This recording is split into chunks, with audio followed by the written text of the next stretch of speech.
Welcome to Cultivate, the space where we talk about building, growing, and figuring it out as you go.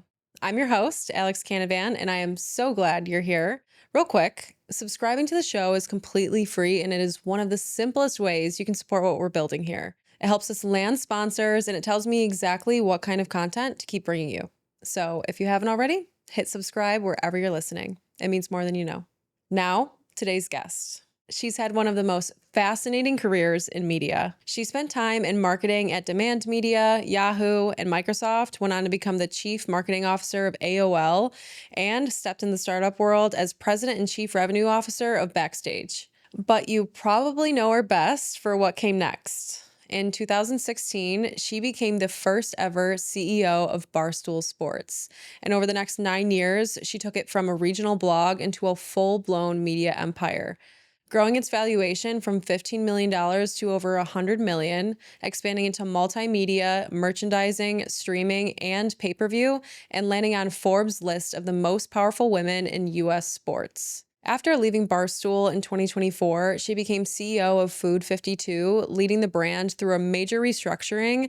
And now she's building something else with the founder of Local Moms Network, and it's called Mule Media. It's a company created to bring women together across career, motherhood, leadership, and reinvention. She also sits on the boards of AXON Enterprise, the Premier Lacrosse League, and Vice. And somewhere in between all of that, she found time to write a book, which is called Nobody Cares About Your Career. Today, we're talking about ambition, leadership, building Mule Media, and why she believes brands need to rethink how they show up for women. I am beyond excited to have her on the show today, so let's dive in.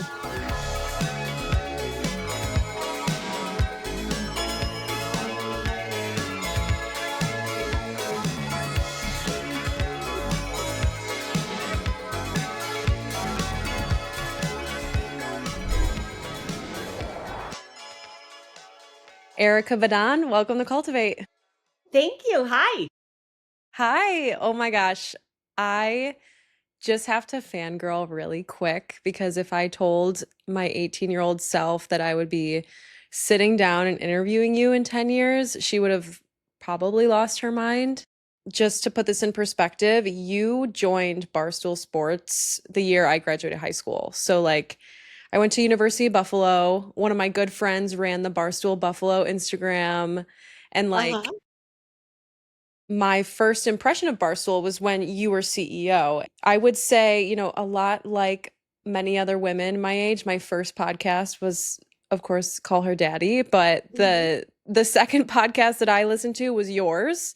Aw. And I'm pretty sure the first thing I've ever bought from a podcast ad was from your podcast. I'm pretty sure it was like a pair of sheets, like a set of sheets. Oh yeah.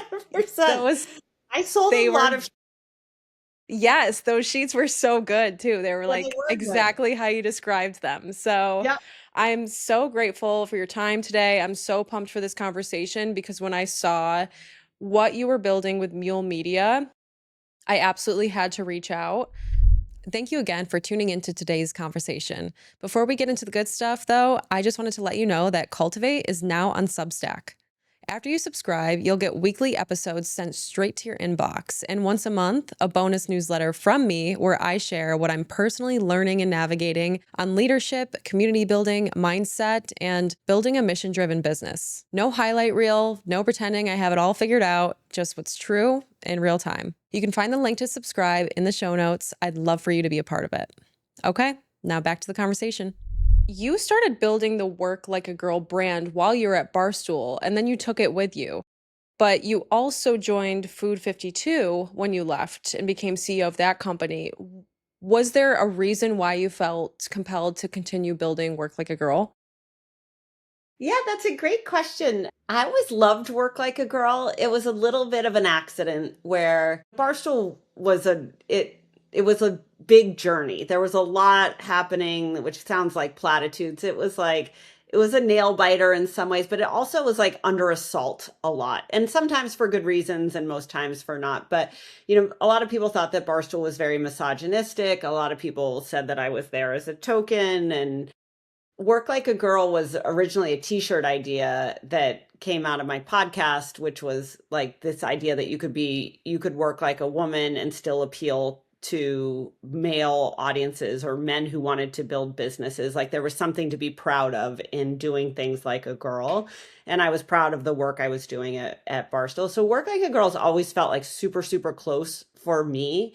Building on like throw like a girl or fight like a girl. Like there's something derogatory about it, but I Mhm. actually think working like a woman is like a superpower. And Barstool was an incredible example of that at the beginning. I was the only woman there. There was fewer women there. Over time, there were a lot of women there. But I took it with me because it just was always part of me. And then the other better part of that was that it became something for other people and they really kept me going. And when I had launched my podcast, which I did during COVID, really because I was emailing everyone who worked at Barstool Sports every day, which was like an insanely stupid way to like stay connected to the company. And I was like, if I just do a 10-minute podcast, that's an easier way to keep people in touch with things. But it spawned like there were women who listened to Token CEO who were creating job boards and they were meeting in real life and friendships were forming and women were talking about stuff. Even when I went to Food 52, and especially when Food 52 was kind of hard and miserable, I was so grateful to have Work Like a Girl because it felt really good and it felt like mine.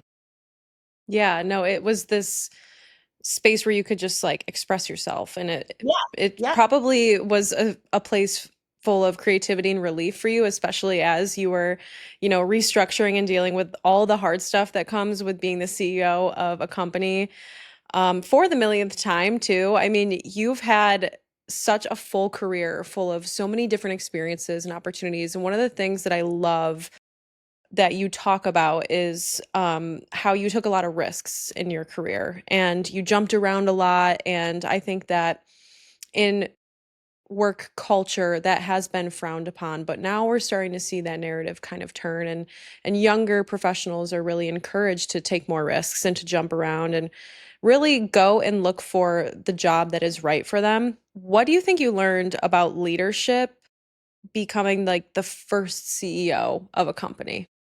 One is I didn't realize at the time it was kind of terrifying and exciting and exhilarating, but it also, in hindsight, it was just an incredible luxury. Like the difference in going to be the CEO of Food 52 after there had been a lot of CEOs and a lot of money spent and a lot of calcification of business practices versus going to Barstool where there was nothing. Like there was amazing talent and amazing audience, but from a business point of view, there wasn't a whole lot. So it was an incredible luxury. And I think, look, as people are thinking about their careers, the world can feel really depressing right now and limiting. Like I was having this conversation this morning, which is I think it's really hard for people to get internships. Like I'm seeing you used to have like 3, 4, 5 internship opportunities. Everyone was hiring interns. And now that's like really dried up. And I actually don't think people are talking about it enough. But what that means is that the traditional pathways to create something or be something or learn something no longer exist.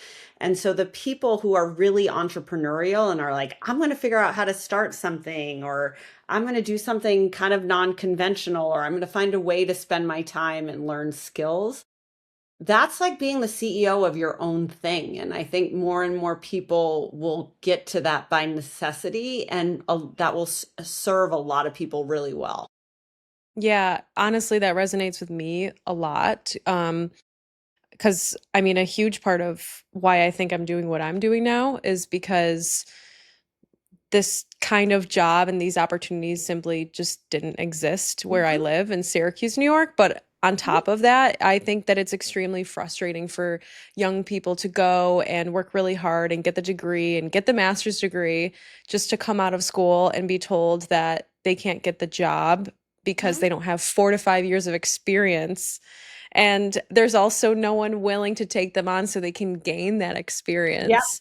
Why do you think that is? Why do you think companies are not hiring interns anymore? Well, I think that the economy is shaky, and I think businesses are nervous and they are under pressure to be more profitable.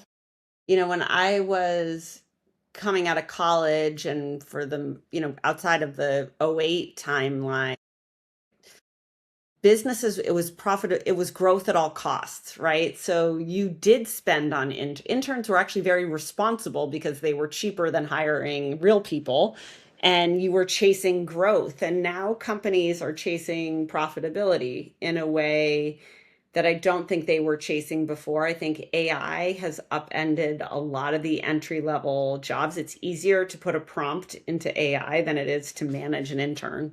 I think something happened in COVID where companies are worse at training people. I think training, learning and development is like really gone away. Management, I think, as a practice, has really gone away. Like people aren't good managers and they don't put time into the craft, and as a result, kind of creates this like of a place to work, and it feels crappy for everybody. So I think it's the economy, it's AI, it's the need for profitability, it's uncertainty about the future. And I think it's forcing people to, it will force the most entrepreneurial people to make their own experience.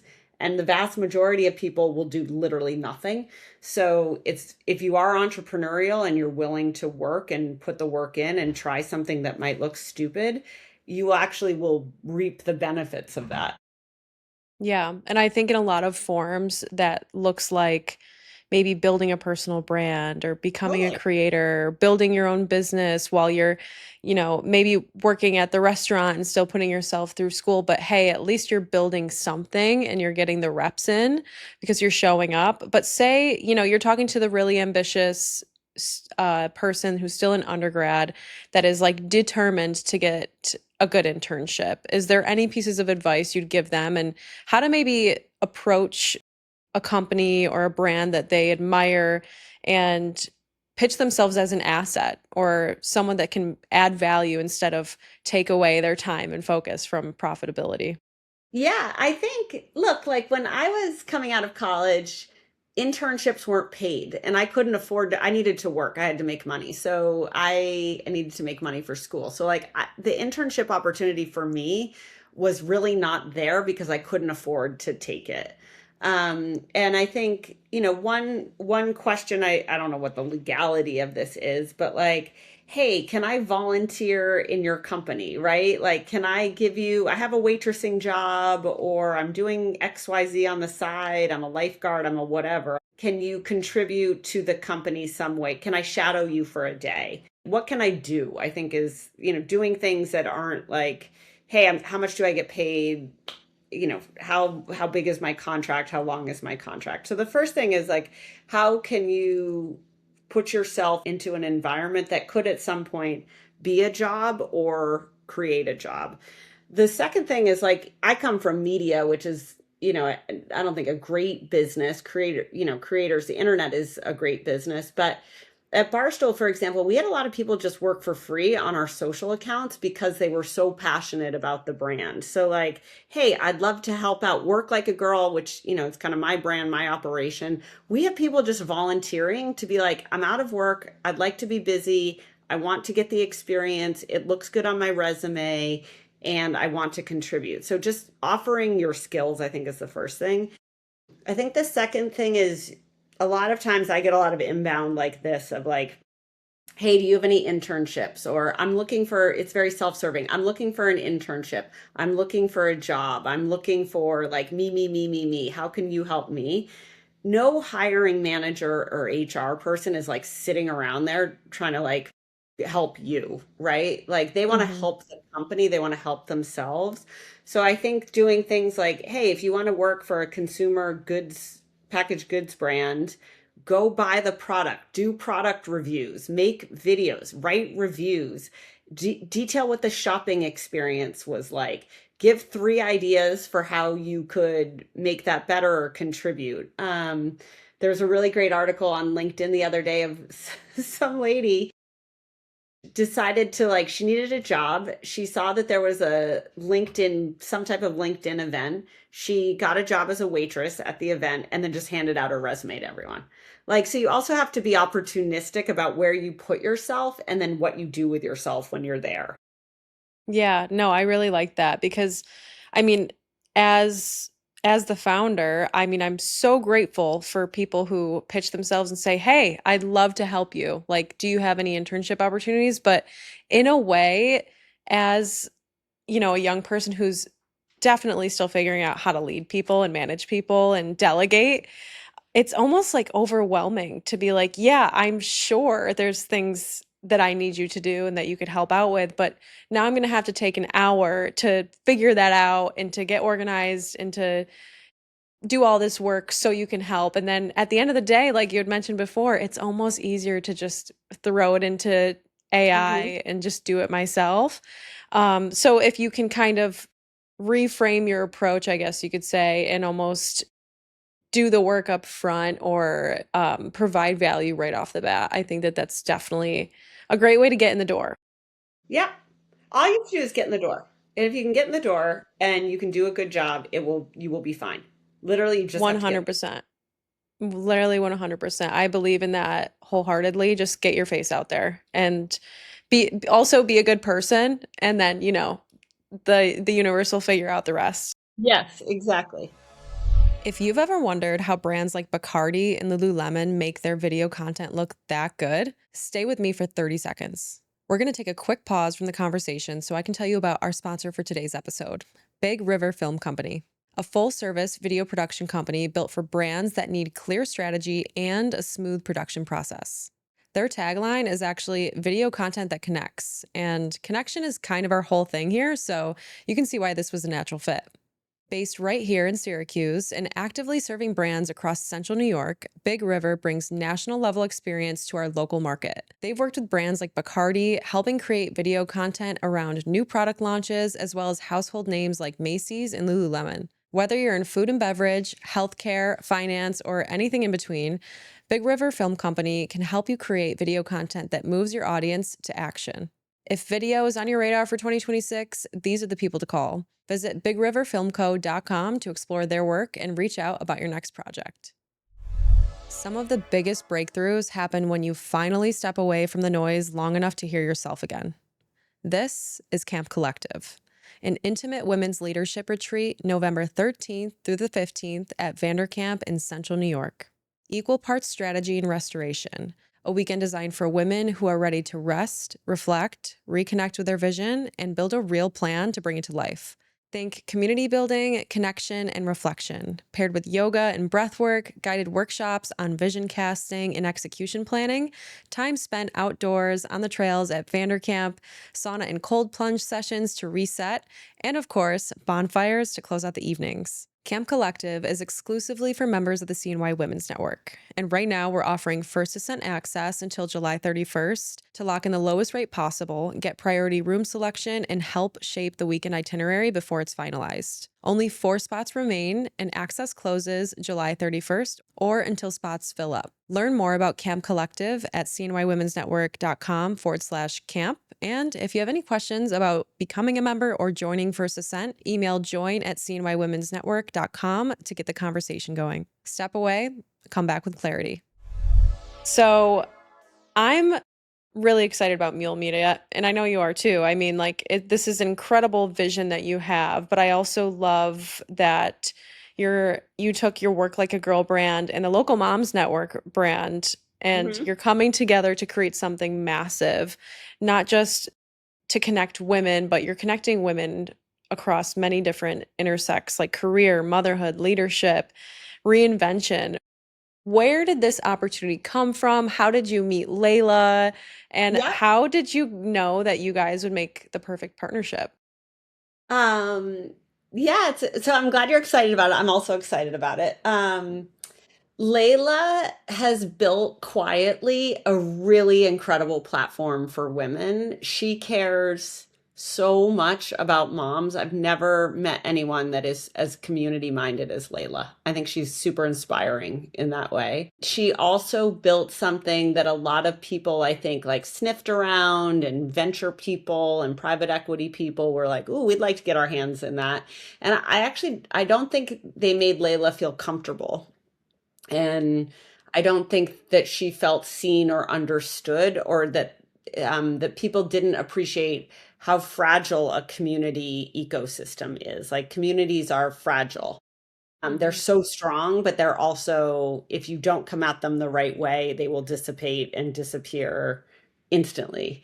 And I think that's a really interesting thing about brands in general and communities at large. So I met Layla fairly randomly. I got introduced by someone who knew Layla's husband. We met a bunch of times. I spoke at a conference she had. We would bounce ideas off of one another.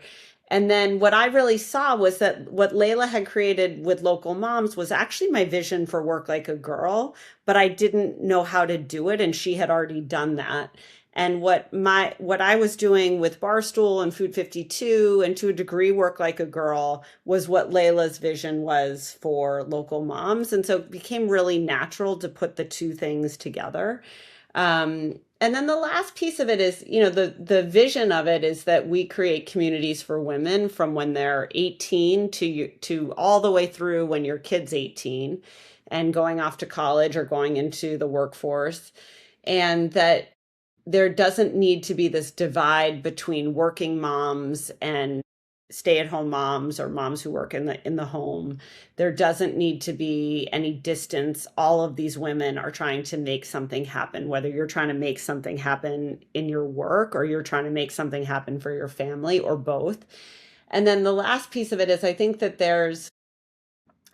influencer age is upon us, like the creator, we are living in a creator age. Traditional media is going to be fractional, and we are in a massive world of creators.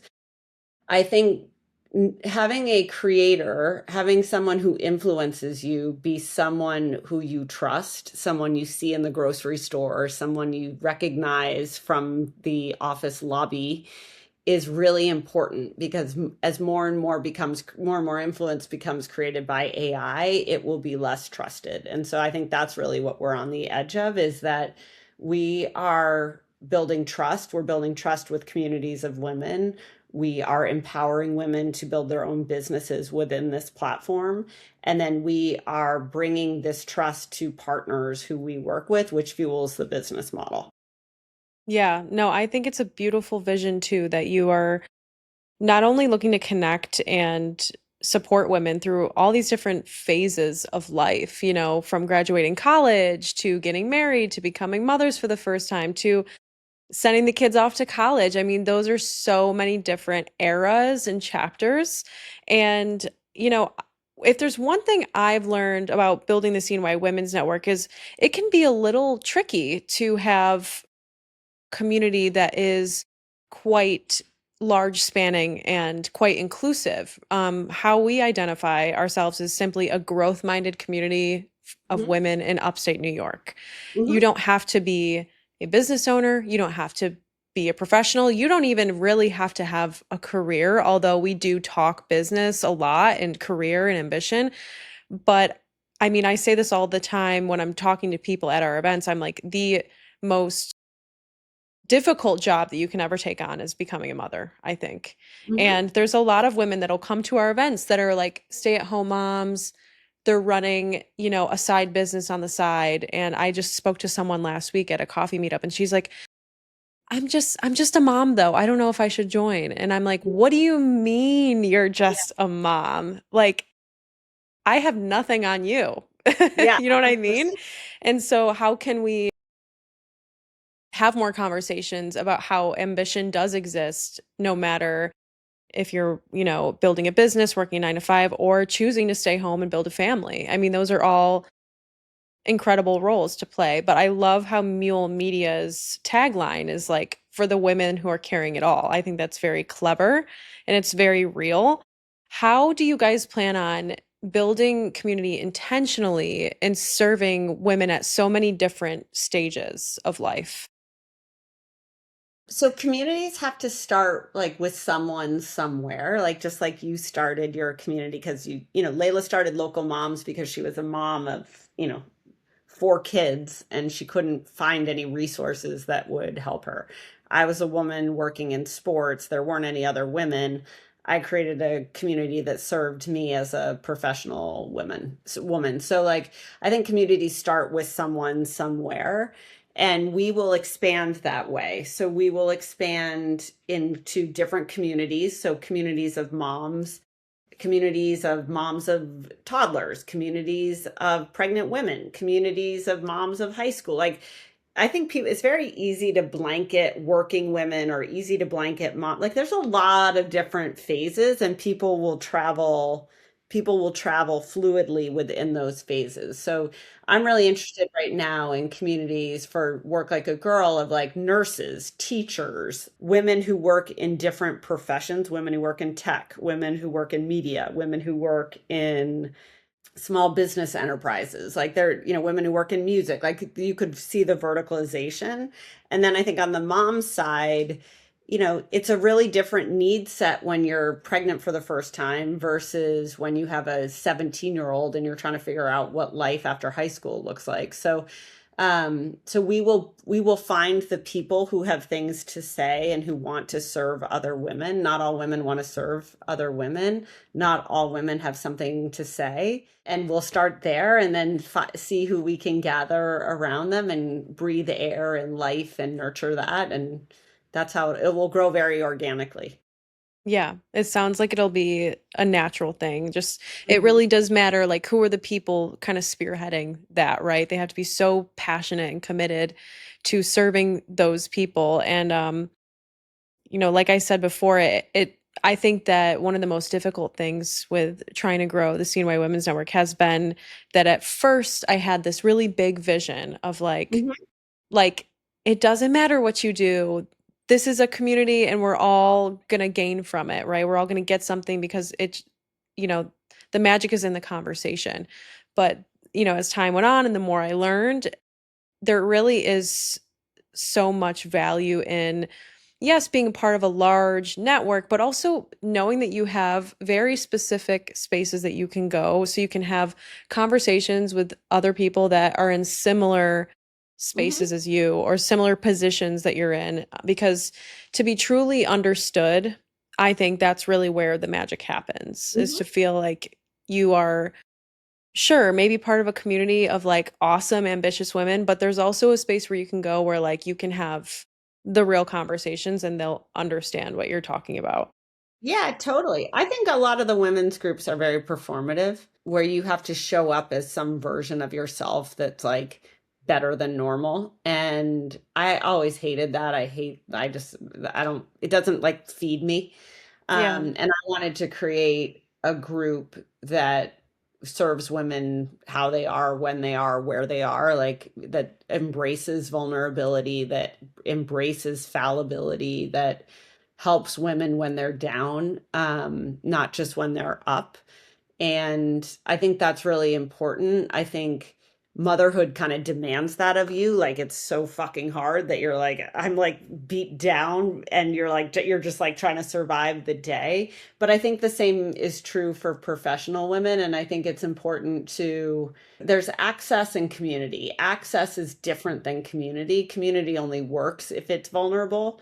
Access works, access, is a different enterprise. It doesn't feed you the same way. Yeah, that's a really interesting takeaway. Honestly, I never thought of the difference between access and true community. And you said earlier that community is fragile. And we see the word community being thrown around everywhere, I think, especially like in the marketing world. Mhm. Community is a good thing. If you're a brand, you should be building a community. And I think that a lot of brands say they're building community, but really what they're doing is just implementing a new marketing strategy. What do you think brands are doing wrong when it comes to their communities? Some brands get it like incredibly right, and like they live it, they love it, they know who they are, Are they there know any what they brands that come to the top of mind that you're like, I love how they engage their oh, community? And Adidas. Like, I'm obsessed with the World Cup. I cannot watch enough World Cup right now. Like, I love the World Cup. And Adidas has done such an incredible job of embracing a soccer community, whether it's the player community, whether it's the fan community. I think Adidas has done a very, very good job of function and cool. and serving people at all different levels of skill in that. And so Adidas, like I'm into Adidas right now.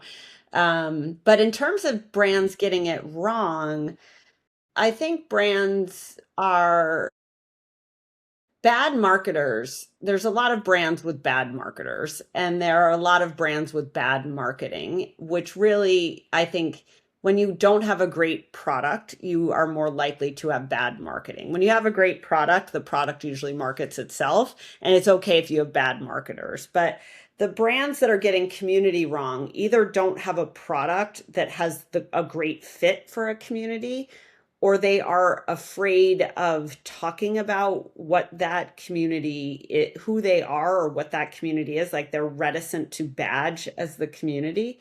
And I think brands feel that. Like, if you look at Patagonia, you know what I mean? Like, Patagonia is a brand that like really badges itself with its community. Like, you love the outdoors, you care about sustainability.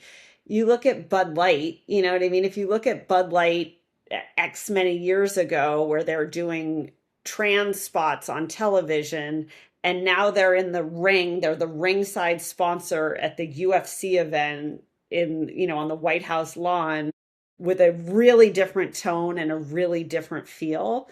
Those are brands that, like, that's not so genuine, because that's just showing it's marketing. It's not really community. Like, were you really a champion of trans rights and the trans community, or are you really a champion of like beer loving UFC fans? Like, those are two really different communities. You could serve both of them, but it's indicative that they're actually just trying to market a product, and they're trying to find the best way to do it. Does that make Yeah, sense? absolutely. I mean, I think, yeah, because what I'm hearing is like community is almost like the byproduct of a brand knowing exactly who they are and living that and breathing that. But it seems like from what you're explaining with Bud Light in particular, it's like they're almost disguising marketing as quote unquote community. Yeah, or they don't really believe in the community. You know what I mean? Like, communities are Yeah. communities. Like, you have communities of soccer fans, you have communities of women professionals, you have communities of dog moms, right? Like, people just who are bananas for their dogs. You have communities within that. People love wiener dogs, people love big dogs. Like, you have like, so I think brands, to be part of a community, you have to understand the community. You've got to contribute to the community. You have to be there for and with the community. You have to contribute. You have to like be a functioning part of this organism.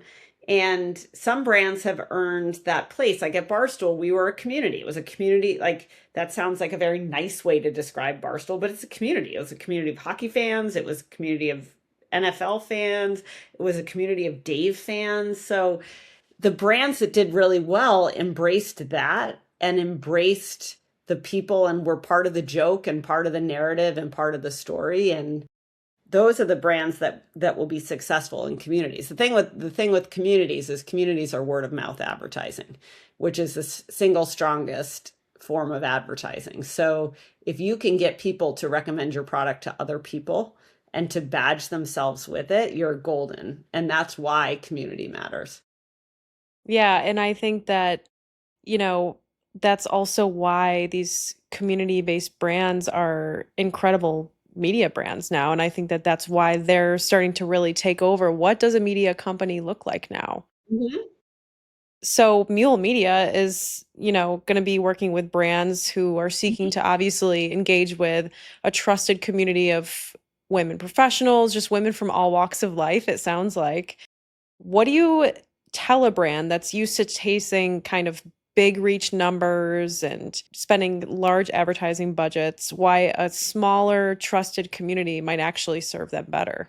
That's a great question. And I think that's like the crux of it, right? So when you look at advertising, right, like Facebook and Google vacuum up 90 plus 95% of budgets. Those are ads that may make you feel something, probably don't. They may be well timed and targeted, they may not be. But in general, they're wallpaper and forgettable. And It's hard to dimensionally tell a story about yourself or your product or how you understand your consumer in a 300 by 250 box. It is really interesting, and it is infinitely capable to tell a story about your customer, your product's attribute, your positioning, your promise. Doing those things with a community and in the voice of the community, in the tone of the community, in the language of the community, in the mannerisms of a community, that resonates so incredibly well and for so very long.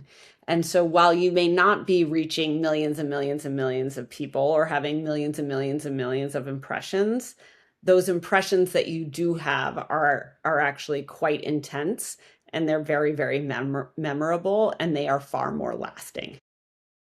Yeah, 100%. One of my biggest challenges with building this network is trying to get business owners and like local brands on board with that. And Mhm, kind of there has had to be a little bit of an educational component mhm, to how we bring on sponsors and how we mhm, bring on advertisers, because local business owners here are still very much used to spending their advertising dollars on a billboard, maybe an ad in the local business journal, maybe an ad on the radio.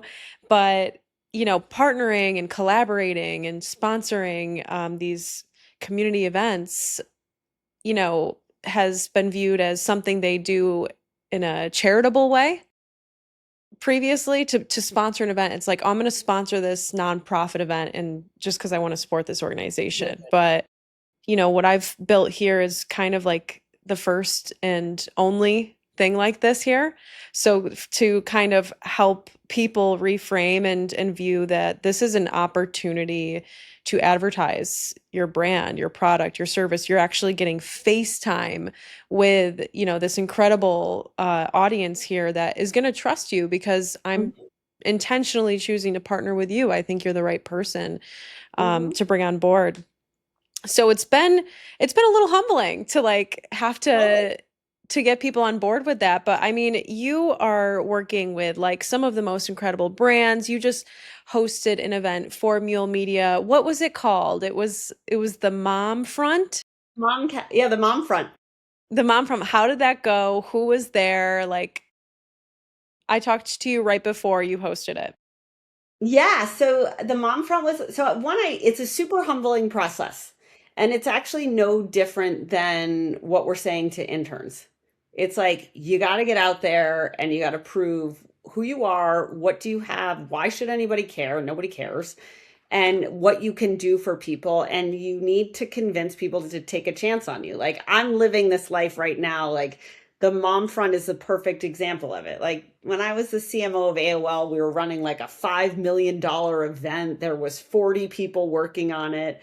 The mom front is like Layla and I bringing in like flowers from my yard and shit we got at Walmart that weekend, and like, but it's so much more exciting because we're building something. And the goal that we had with the mom front was really to connect, Mule Media, and to connect Work Like a Girl, and to connect the local moms network with brands who are looking to connect with women and who want to be part of a community and who want to see foot traffic into their stores, or to see preference in the brand of diapers that they buy, or to see usage of, drinking water or Celsius or whatever it may be. So it was an experiment for us. It was the first time, Mule has only been around since April, so it's new. But it was a great experience to start to figure out, how are we telling our story to brands? What is it that we have to offer them?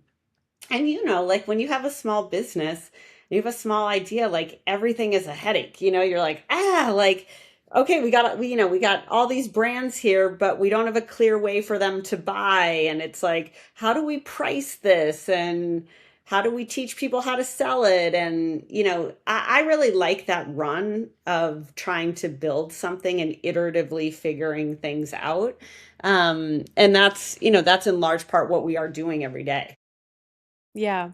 There's something about being in this like, the very beginning. It's like such a beautiful place. And the fact that you love kind of the we don't know what we're doing, but we're going to do it anyway. We're going to show up, we're going to Mhm. host this thing, and then we'll iterate from there. We'll figure out what went wrong, what went well, what needs to change, and we'll iterate.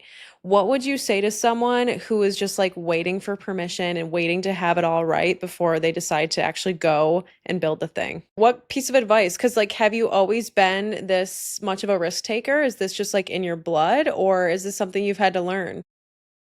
Look, when I started my career, like I was very afraid. Like Barstool made me way less afraid, where I was like, I'm gonna get, Barstool was such a crash course in getting hurt and getting hit. You know what I mean? Like it was hard but it was also brilliant and beautiful and fun and entertaining and electric and all those things. So when I started my career, I was much more conservative and afraid. I thought I needed to work in corporate. I did work in corporate.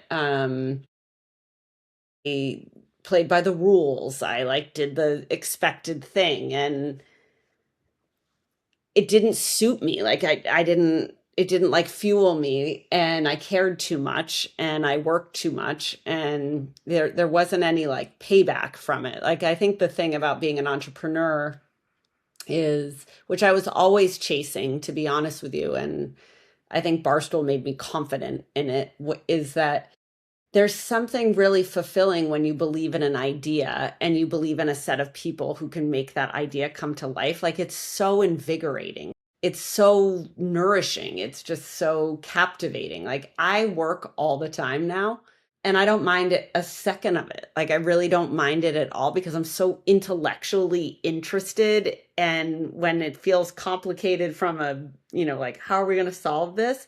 Then you can jump into the tactics of something. So, my advice to people on that is to like do something that scares you and keep being in a place, if you can stomach it, that is hard, and try to get comfortable being uncomfortable. I think if you can be uncomfortable being uncomfortable, then life can throw a lot at you and you will be fine. You learn that you will be fine.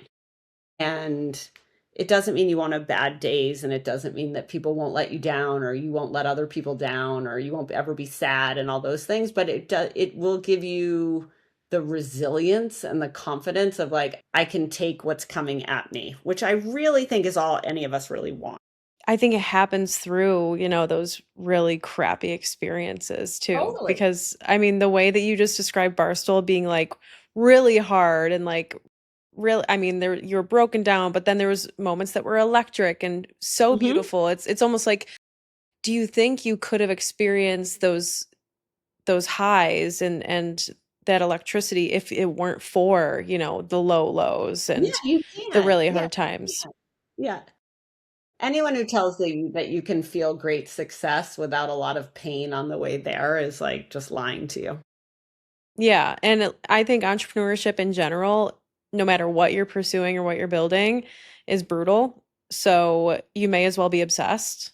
And Hmm. I think that like whenever I'm in a rut or if whenever I find myself back in a place where I feel like I have to be perfect just to show up or have to have everything figured out in order to like launch the thing, you just got to get back into that place of like pure obsession and just like loving the actual work of it all, because Hmm. that's really where the fun is in. And if you're in a place where you just love to work and you're like, yeah, I work 25/8, but I'm not going to complain because freaking love what I do. That's the goal.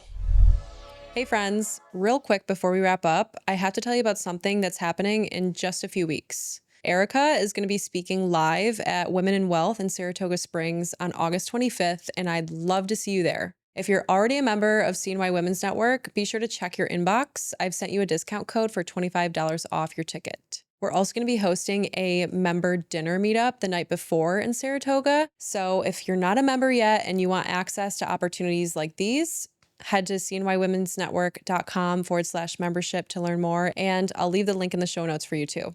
All right, let's get back to the conversation.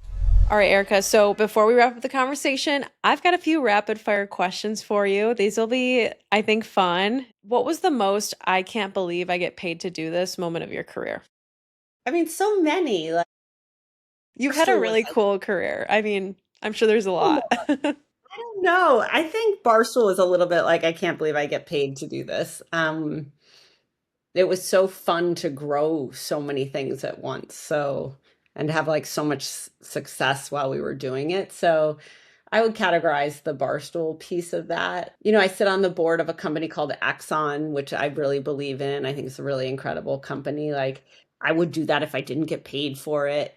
So I think things like, to be honest, I feel that way about most everything. Like, I'm not in it for the money. I'm more in for it for the experience. So I think that's a good way to just think about work overall. Yeah, that's a great approach. If you weren't in media, what do you think you'd be doing? I'd have like a clothing store or like a flower shop. Do you like clothes and flowers? Beautiful. I like clothes and flowers. Yeah. I would have one of the, I have like a little small business Yeah. What is the best piece of advice you've gotten from another CEO? that you have to fire people very fast. Nice. I think that one's hard for a lot of people. It's super hard. It's the worst. What is the best business decision you've ever made purely on a gut feeling and no data? Going to Barstool was the best decision. The data basically said don't do that, but and the prevailing wisdom said don't do that, but that was the single best one. I love it. At the end of the day, you just got to trust your gut. And a lot of people won't do that for themselves. All right, Erika. Well, that's all I've got. I mean, like I said earlier, I can't believe I'm sitting down with you. Thank you so much for your Thank time. you so much. And I look forward to continuing watching you grow Mule Media, all of the incredible events that you guys are clearly going to be planning and hosting. And I'm also looking forward to hearing you speak in Saratoga later this summer. That's Awesome. going to be Me awesome. too. It'll be great. Thank you for having me and congratulations on everything you're building. It's awesome. Thanks so much. All right, guys, that's it for this week's episode. Thank you so much for tuning in to Cultivate CNY. If you enjoyed this conversation, I'd love it if you left us a quick review and made sure you're subscribed so you never miss an episode. And if something in today's discussion resonated with you, please share it, whether it's on social media or directly with a friend. You never know how hearing this conversation might be exactly what someone needs right now. And I love to hear your feedback. I love to hear your thoughts. So please be sure to tag us on social media if you do share there.